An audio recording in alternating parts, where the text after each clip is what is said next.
Hey everyone, welcome to the show. I watched the VP debate, the vice presidential debate last night, so you don't have to. So you're welcome. I suspect, though, that this was probably the most watched VP debate. And there's a few reasons for that. I think that this was probably a highly watched VP debate because, for one, Donald Trump is older, right? I mean, he is an old man at this point, Don Old. And if he wins, it's unlikely he's going to make it through his first or his full term in office, based on his health, based on his age. So people really have to look at Vance, at JD Vance, and ask, is he ready to be president? Would I want this guy to be the president? Also, the last two presidential debates, the actual presidential, not VP, but presidential, they were, as you all know, pretty eventful. So I think voters probably thought that that's what this one was going to look like. People melting down, verbal punches flying. This debate was decidedly not that. Okay. So I'm going to share my thoughts first, and then I'm going to give you guys results of some of the polls, some of the focus groups. So in my opinion, Walz seemed very nervous at first. He was on the defense far too much in the beginning. He took over and got a little bit more aggressive, a little more proactive towards the end. He seemed to relax more as things went on. He had some strong moments later in the debate. The problem is a lot of people check out.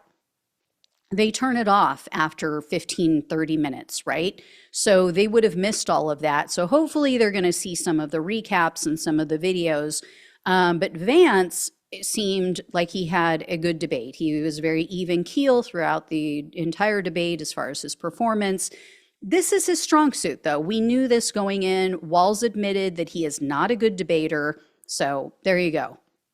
Walz missed some very easy, great opportunities to shine a light on Trump's most evil policies. So a perfect example is Vance mentioned at one point that the Biden administration has, quote unquote, lost immigrant children. Okay, Walz needed to slam him on that because the fact is that Trump purposely separated children at the border from their parents, even babies. It was known as the family separation policy. Their parents have lost them forever, some of them, hundreds of them. He should have turned that around on Vance because that is not the case with the Biden administration. These are kids who've come into the country with their parents. He should have asked Vance, why didn't you ever mention it when Trump had his child separation policy? Why didn't Republicans have a problem with that? If you are so concerned about children being lost, about children getting lost in the system, having no way to track them, and them ending up maybe in the hands of sex traffickers, why weren't you concerned about that with Donald Trump and his separation policy? Leave it with him to answer. So he didn't do that. Why are the Republicans perfectly okay with hundreds of parents never seeing their children again? They've never said a word about it. It has been years, and these children, some of them, because they were babies, because they were so little, they don't know their parents. They are lost forever. Their parents will never see them again. All because Trump ruthlessly, callously took them away at the border and didn't bother to keep track of where they were. So he needed to pivot and punch more, in my opinion. This is why Italians are good at debating, guys. This is why we're good at winning arguments. Not only do we have a lot of practice, because we argue a lot, but we keep everything that you've ever done, that you've ever said, tucked away, got it right here, got it in our pockets or in our brain. It's indexed, it's alphabetized, and we are ready. We're going to pull up that file and we're going to smack you with it when you piss us off. So anyway, another example of this was when JD Vance tried to say that the experts have destroyed our country. He said something about, the experts are the ones that are responsible for our country importing products, everything manufactured in China and imported, undercutting American workers. I'm not saying that's wrong, but that was a perfect opportunity for Walz to say, oh, you mean like Donald and Ivanka Trump have done? Like Donald Trump's ties, like Ivanka's clothing line? Why is she over getting, patents approved from China if the Republican Party has such a problem with that? Absolutely needed to be done. By far, though, one of Walz's best moments was in regard to abortion, and it was somewhat bad for Vance. Vance tried to say, oh, Republicans, we need to earn the trust back of women. Personally, I would have said, that ship has sailed, you freak misogynistic bastards. Maybe that would have been going too far. But anyway, Vance also said, we need to let states make these decisions for women. Oh, I would have had a field day with that. Walz did a good job on this one. He brought up specific stories about women and girls who've died or who've almost died or who had very difficult times obtaining health care because of Trump's abortion ban. And, the whole BS of leaving it up to the states. Although I really wish Walz had used the term Trump's abortion ban. He really needed to do that. That is one area where Republicans are just so much better at having a message, sticking to it, and drilling it into people's heads. Democrats need to do that. That needs to be a priority. You need to tie these disastrous policies and laws to Trump over and over and over again. It's Trump's abortion ban, period, full stop. Vance also made a jackass out of himself, in my opinion, with the healthcare, quote, concept answer. He tried to explain that away, what Trump really meant by that. That was also, in my opinion, a missed opportunity for Walz. He did a good job talking about healthcare, but he really should have interjected, hey, Trump had 4 years in office. He's now had another 4 years since leaving office. So he's had 8 years to come up with a comprehensive healthcare alternative to Obamacare. He has nothing. He has a quote unquote concept of a plan. And then Vance lied when the whole issue of pre-existing condition exclusions came up. Vance literally just a few days ago, I think it was, said that we should establish risk pools and separate people based on their health and their risk. That is the definition of pre-existing condition exclusions. That's what we had before the Affordable Care Act. So again, Walz did a somewhat good job of explaining to viewers, hey, if you've had a pre-existing condition, if you've had asthma, if you've had this, if you've had that, it will make it harder to get health insurance, or you could be excluded altogether. It would be more expensive. But he should have brought up Vance's statement from the other day to show people this is how out of touch Vance is. This is how little he understands about our healthcare in this country. Walz's best moment of the night, though, I think, and Vance's worst moment was when the subject of the 2020 election and January 6th came up. Vance tried to equate the Russia investigation to Trump's lies about the 2020 election, and Vance refused to answer Walz because he asked Vance point blank, did Trump lose the 2020 election? Could not get an answer out of him. And he tried to pivot to Democrats censoring the right. So Walz did a great job with that. He said something to the effect of, oh, that's a damning non-answer. So Walz's best answers overall, abortion, healthcare, gun violence. His worst answers were on Iran and, the whole conflict with Israel, his trip to China, which he, kind of like made up a little story to make his trip sound cooler than it was. So here's what the general public thought. In a CBS News flash poll, immediately after the debate, voters saw no clear winner. 42% said Vance won, 41% said Walz won, 17% said it was a tie. A CNN poll had similar results. 51% said Vance did better, 49% chose Walz. In my opinion, these results show that Walz, he failed. I'm sorry to say, I love the guy. I loathe with every fiber of my being JD Vance. I think he's slimy. I think he's gross. I think he's a liar. I think he's craven. I think he is just, power hungry and will do or say whatever to get ahead and to stay in Trump's good graces and to get into the White House. I don't believe him for 1 second on anything that comes out of his mouth. The reason I say Walz failed is because it shouldn't even be close. You're dealing with a guy who literally just made up a story and put a target on the back of every Black person in this country by lying about Haitian immigrants in Springfield, Ohio. That's who JD Vance is. He doesn't care that he is endangering the lives of men, women, and children in this country because he is so power hungry.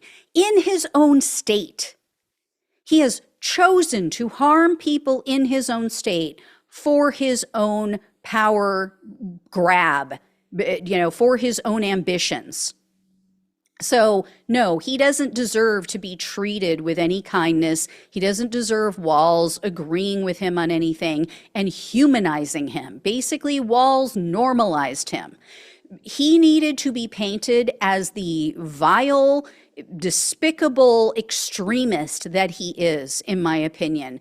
And unfortunately, as you're going to hear, that did not work out. And that's why I'm coming to this conclusion, which I'll explain. And what's really striking is how much more people like Walz. So even though I think he failed, I think he won people over, that they do like him more. But the problem is he also helped with Vance. People like him a little bit more now too, and I blame that on Walz. So following the debate, Walz's favorable rating shot up from 46% to 59%. Almost unheard of for a politician today. I mean, really. Vance's favorability also increased. It went from 30% to 41%. Still underwater though, 44% still dislike him. And Walz even won over some Trump supporters. So 21% of Trump supporters who watched the debate, they told CNN they now like him. They like Walz. And 65% now say that Walz is qualified to be president, compared to only 58% who said the same thing of Vance.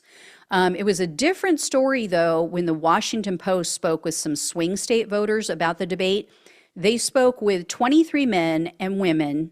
These were men and women from Michigan, Arizona, Georgia, Wisconsin, Nevada, and Pennsylvania. So not 23 in each state, 23 total.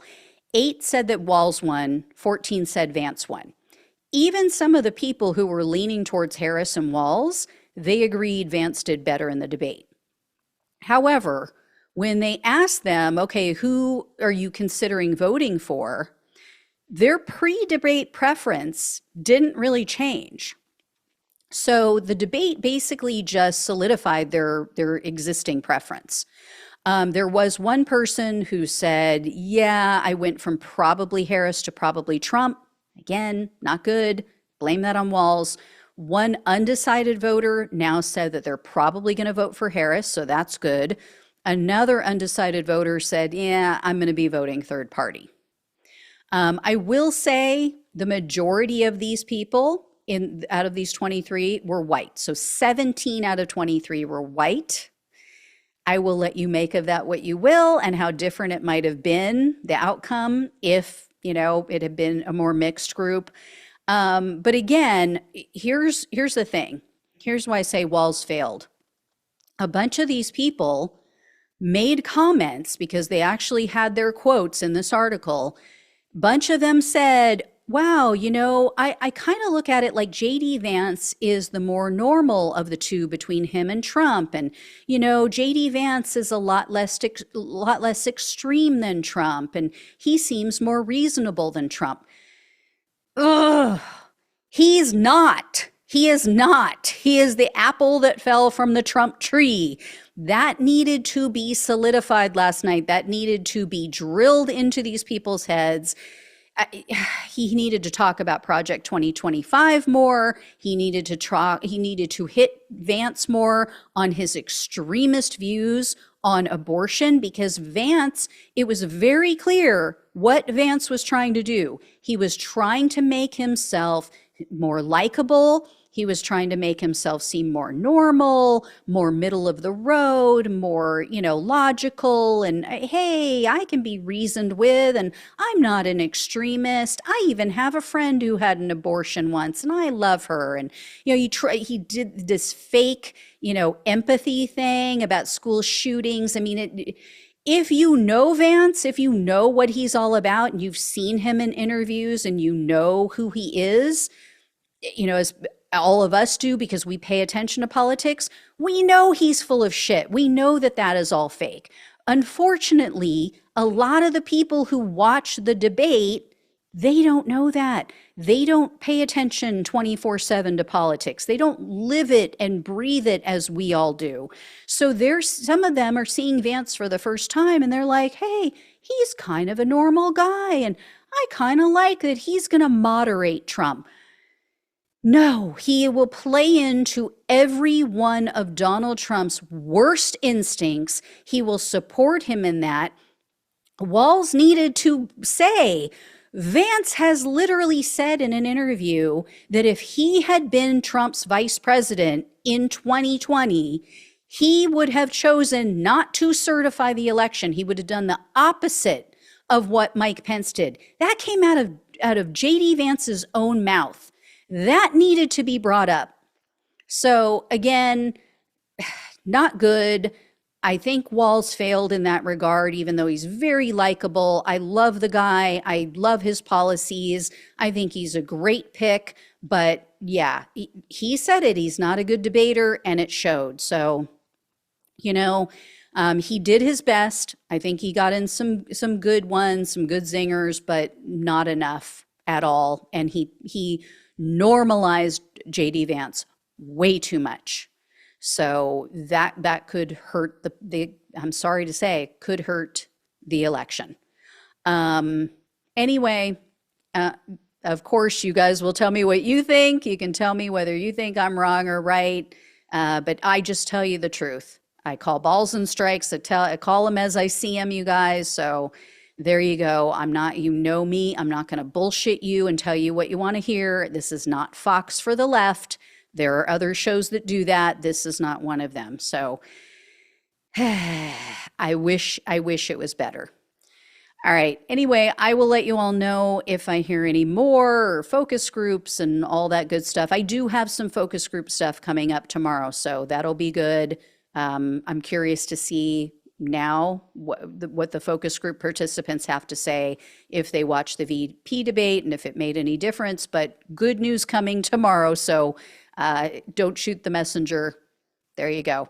All right. Love you all. Take care. Talk with you soon.